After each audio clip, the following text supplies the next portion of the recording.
Merhaba dostlar. Kripto Meta kanalına hoş geldiniz. Bu videoda sizlere Trust Wallet'ı tanıtacağım.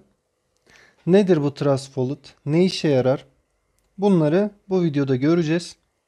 Trust Wallet gerçekten güvenilir bir mobil cüzdan. Niye?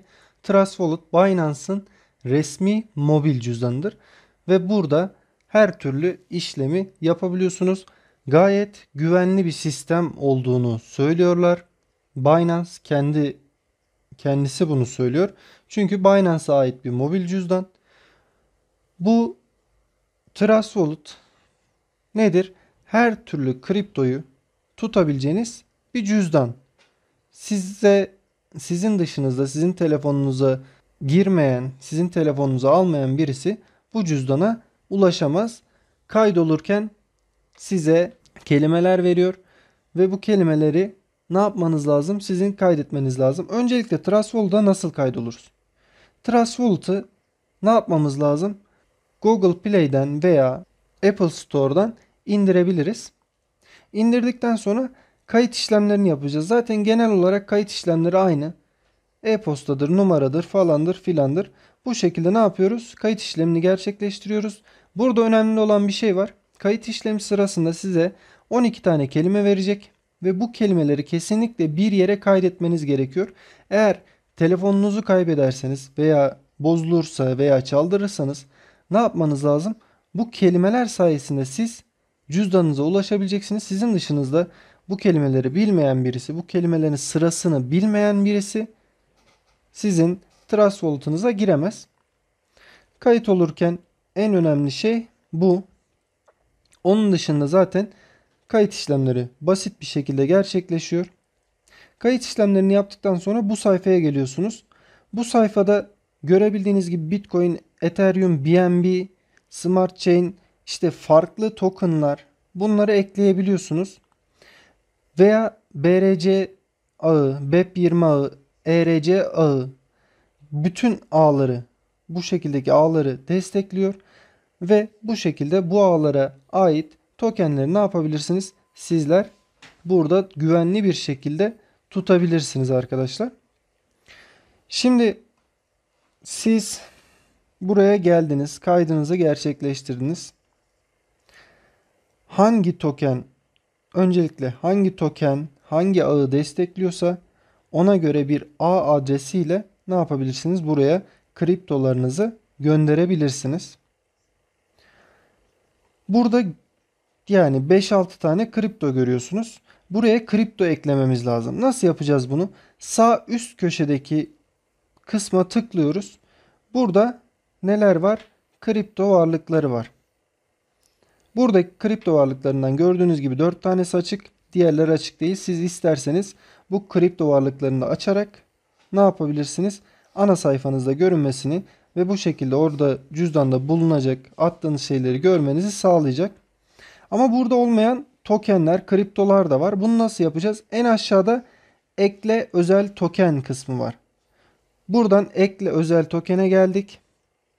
Sonra burada bize kontrat adresi istiyor.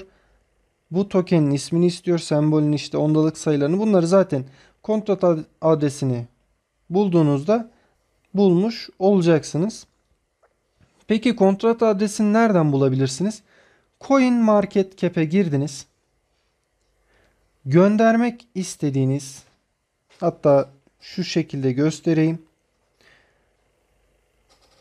CoinMarketCap'e girdiniz.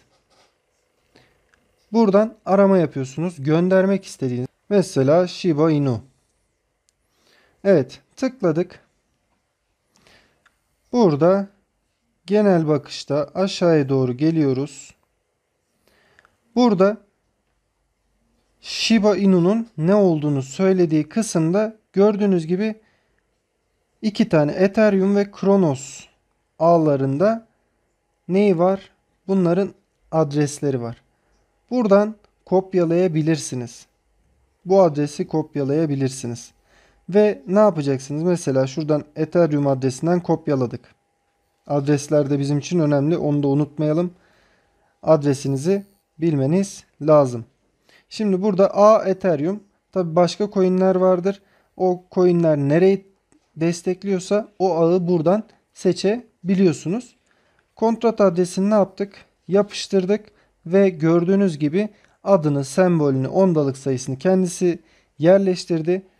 Bunu yerleştirdikten sonra da tamamlandıya tıkladığımızda Shiba Inu'muz veya hangi tokeni arattıracaksanız buraya ana sayfaya düşecektir. Eğer bununla ilgili bir gönderme veya satın alım gerçekleştirirseniz de zaten ne olacak?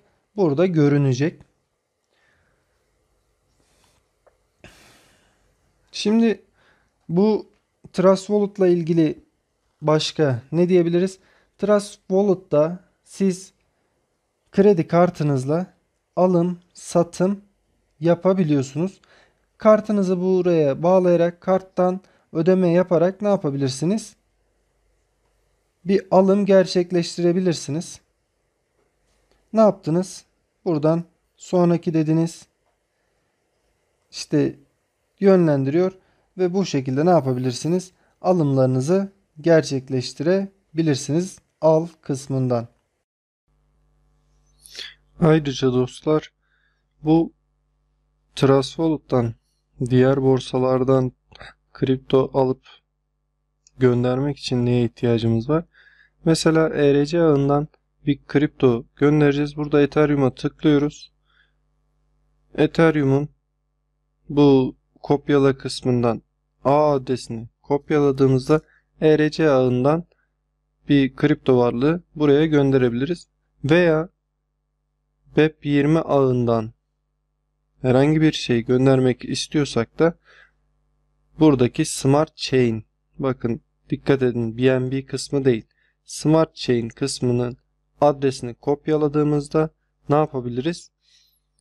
Diğer borsalardan buraya kripto transferi yapabilirsiniz. Bu kopyaladığınız adresi mesela Binance'da veya Huobi'de herhangi yatırma kısmından göndermek istediğiniz kriptoyu seçiyorsunuz ve yatırma kısmında orada adres isteyecek sizden. Buradan kopyaladığınız adresi de oraya yapıştıracaksınız. Yatır dediğinizde ne olacak? Kriptonuz Trust Wallet cüzdanınıza gelmiş olacak.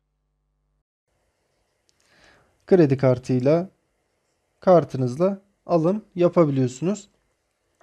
Onun dışında Trust Wallet'ta sizin içerideki coinlerinizi durduğu yerde değerlendirmemizi sağlayan stake özelliği var. Bu da güzel bir özellik. Bu cüzdanda ne yapabilirsiniz? Coinlerinizi stake edebilirsiniz ve belli, hani durdukça belli miktarlarda kazançlar elde edebilirsiniz. Pasif gelir elde edebilirsiniz. Bunu da buradaki Discover kısmına tıkladık. Staking yazıyor. Daha fazla dedik. Ne yapabilirsiniz? Bunların yüzde ne kadar kazandıracağı zaten yazıyor. Bu kısımlara atarak siz ne yapabilirsiniz? Stake edebilirsiniz. Trust Wallet ile ilgili söyleyebileceklerim bu kadar. Bazen dApps kısmını kullanmamız gerekebiliyor. Ben mesela burada yani çok inanmasam da Bixi diye bir siteye bakmıştım. Ve buradan Bixi hayvanı dedikleri bir şey ve Bix token dediklerinden veriyorlardı. Bakalım. Umarım gerçektir. Verirler ve güzel kar elde ederiz oradan da. Onun dışında da zaten bu tarz kısımları kullanabilirsiniz. Bunu çok fazla kullanmadığım için size de bir bilgi veremeyeceğim. Ama anlatabileceklerim sizin için bu kadar. Beni izlediğiniz için çok teşekkür ediyorum. Kanalıma abone olmayı ve videoları beğenmeyi unutmayın. Hepinize bol kazançlar dostlar.